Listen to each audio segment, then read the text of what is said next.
The Newsday continues here on One News Now. I'm Charles Lejano.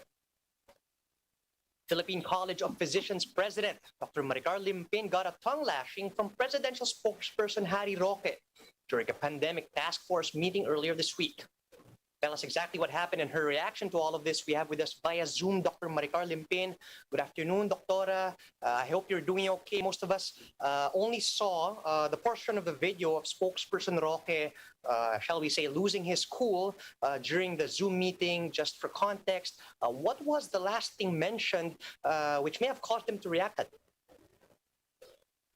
Actually, honestly speaking, I don't know how.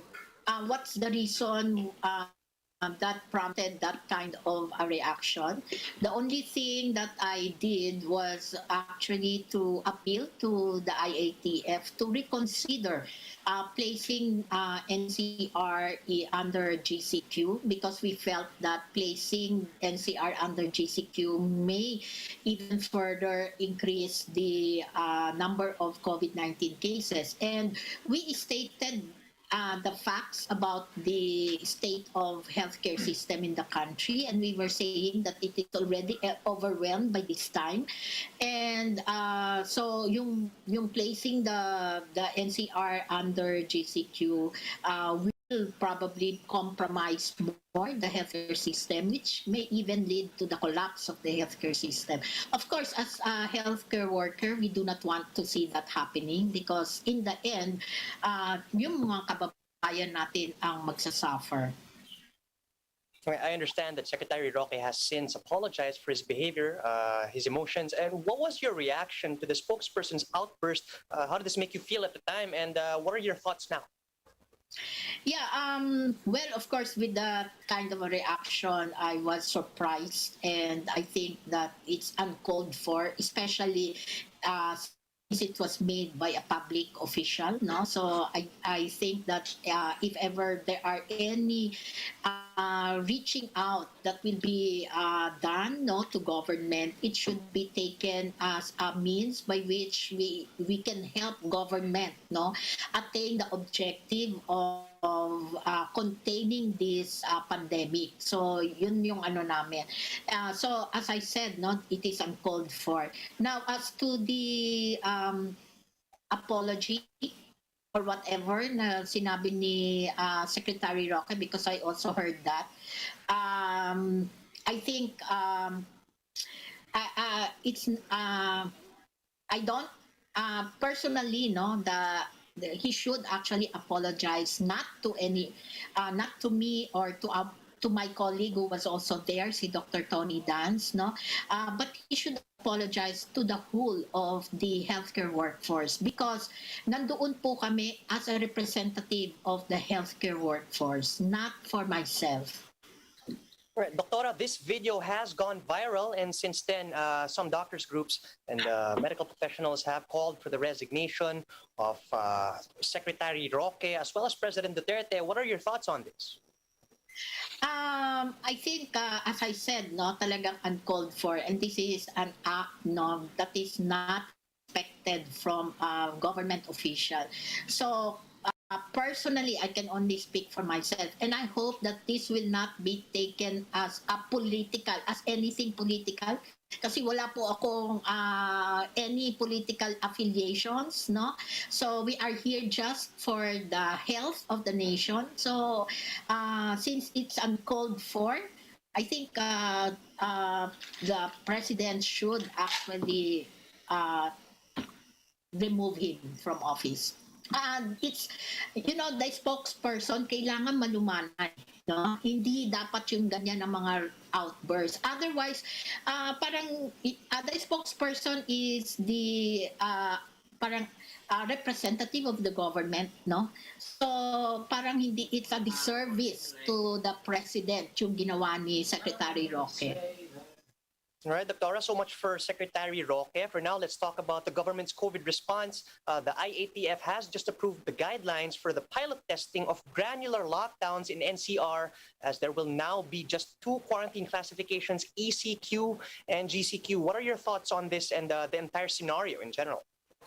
I think we need to, kasi nagbabago sila ng classification, so I think that we need to study and take a look at the what is the definition of the ECQ and GCQ and try to look at whether kung ano yon and what the impact will be on the pandemic, no? So personally, no, I have not read yet, no, kung ano yung ibig nilang sabihin by ECQ and GCQ. So I presume that it will be different, the criteria will be different, so I need to study that first before I make any comment.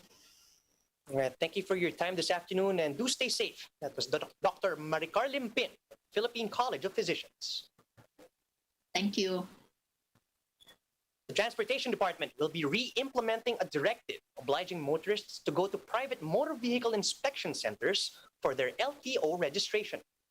Motorists, especially those affected by the pandemic, are dismayed as this increases the cost of vehicle testing.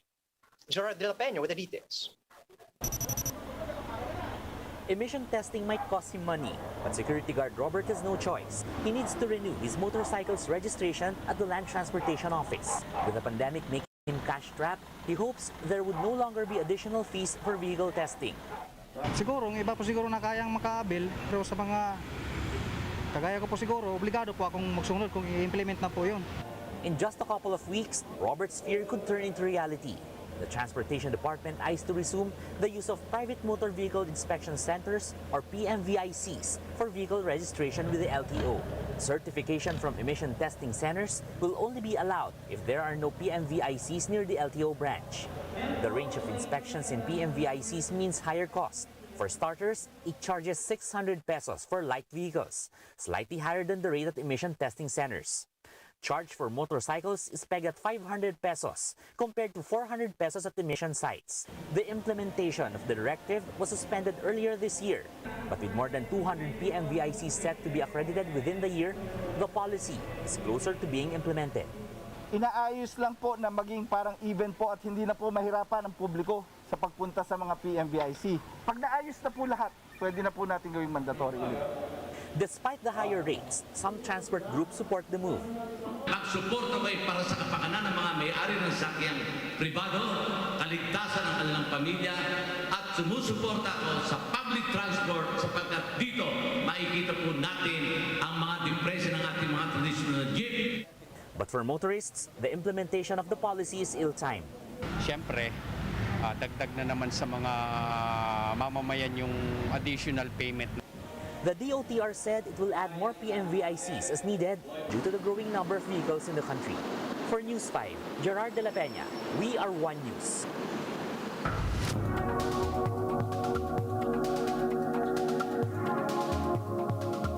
Just over a week ago, Denmark has declared the coronavirus situation in their country as under control. What exactly was behind Denmark's stellar COVID-19 record, vaccination rates, and face mask usage?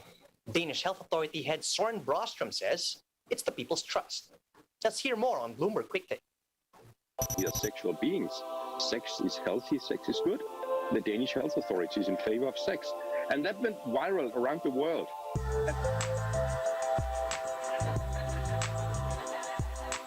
We had for a long time on our website, in our FAQ, we had a lot of good replies to people on how to have safe sex in the area of COVID-19. So that had been on our website already for a long time.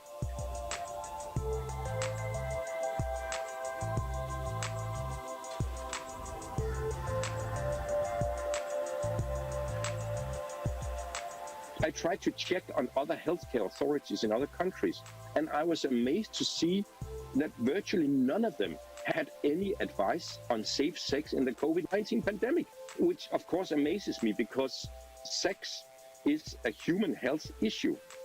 So of course we should advise on how to care for your kids, how to care for sick people, how to have sex.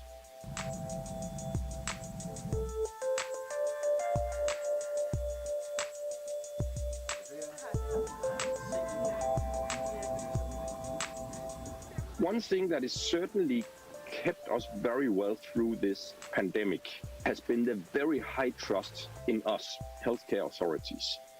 That is one of the drivers of the very high vaccine acceptance in this country. And it's also one of the drivers of the very high acceptance in the population of the recommendations. When we introduced face masks, we had a very high compliance, not a lot of protest. I've been discussing this with colleagues in healthcare authorities around the world, also inside the World Health Organization, trying to share our experiences. It's not easy to build that high confidence in your society, but it's not impossible.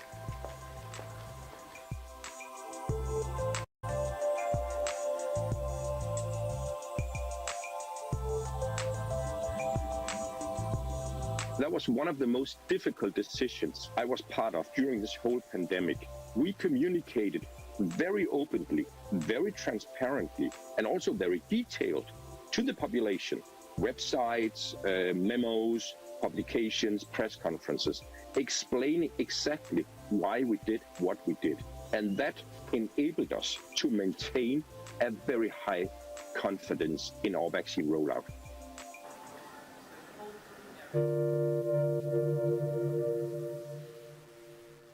Here's a quick look at some of today's headlines. The camp of Davao City Mayor Sara Duterte says she's now eyeing re-election in next year's polls. Metro Manila mayors appeal to the IATF to ease restrictions for fully vaccinated individuals. And actor Paulo Contis finally breaks his silence after the breakup with his partner, LJ Reyes. And those are the top stories at this hour. Join us again later at 2 p.m. as we continue to monitor the day's biggest stories. You can also catch One News on Signal Play. Just register for a free account at www.signalplay.com so you can stream One News live anytime and anywhere. I'm Charles Lejano. Mask on, wash hands, and stay safe, Philippines. We are One News.